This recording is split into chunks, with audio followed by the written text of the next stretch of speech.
তাহলে ইবাদতের দিকে যে জিনিসটা খেয়াল রাখতে হবে সেটা হচ্ছে ইবাদত আল্লাহ সুবহানাহু ওয়া তাআলার কাছে কবুল হচ্ছে কি না। আল্লাহ সুবহানাহু ওয়া তাআলার কাছে আপনার ইবাদতটা কবুল হচ্ছে কি না সেটা খেয়াল রাখতে হবে। আর কয়েকটি জিনিসের দিকে খেয়াল রাখলেই এটা সম্ভব। আর সেটা হচ্ছে আপনার অন্তরকে বিশুদ্ধ করতে হবে। প্রথমত আপনার অন্তরকে বিশুদ্ধ করতে হবে, কেননা অন্তরের সাথে আমলের একটা সম্পর্ক রয়েছে, যেটা রাসূল সাল্লাল্লাহু আলাইহি ওয়াসাল্লাম এভাবে বলেছেন, ইন্নাল্লাহা লা ইয়ানজুরু ইলা আজসামিকুম ওয়ালা ইলা সুওয়ারিকুম ওয়ালাকিন ইয়ানজুরু ইলা কুলুবিকুম ওয়া আমালিকুম। নিশ্চয় আল্লাহ সুবহানাহু ওয়া তাআলা আপনার ধন সম্পদ এবং আপনার চেহারা সুরতের দিকে তাকাবেন না, শুধু দেখবেন আপনার অন্তরের দিকে এবং আপনার আমলের দিকে। এরপর যে জিনিসটা খেয়াল রাখতে হবে, আর সেটা হচ্ছে আপনার আকীদাকে বিশুদ্ধ করতে হবে। আল্লাহ সুবহানাহু ওয়া তাআলা এবং তার রাসূল শেষ নবী মুহাম্মদ সাল্লাল্লাহু আলাইহি ওয়াসাল্লামকে, মুহাম্মদ সাল্লাল্লাহু আলাইহি ওয়াসাল্লাম সম্পর্কে আপনার আকীদা বিশ্বাস বিশুদ্ধ থাকতে হবে।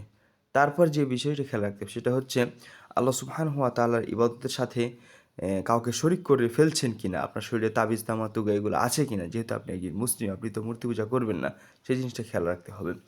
তারপরে যে জিনিসটা খেয়াল রাখতে হবে সেটা হচ্ছে রাসূল সাল্লাল্লাহু আলাইহি ওয়াসাল্লামের ইবাদতের সাথে কোনো কিছুকে আপনি অংশীদার করছেন কিনা। আল্লাহর রাসূলের ইবাদতের পদ্ধতির সাথে কোনো অংশ কমাচ্ছেন কিনা, অথবা কোনো অংশ বাড়াচ্ছেন কিনা, অথবা এমন কোনো অংশ বৃদ্ধি করছেন যেটা ইবাদতের সাথে শিরকের মতো হয়ে যায়। তেরকমই রাসূল সাল্লাল্লাহু আলাইহি ওয়াসাল্লামের নিয়মের সাথে কোনো অংশ বৃদ্ধি করা বা কমানো, অথবা কোনো অংশ ফজিলতের আশায় নিজ ইচ্ছায় করা, স্বেচ্ছায় করা, সেটাই হচ্ছে বিদআত।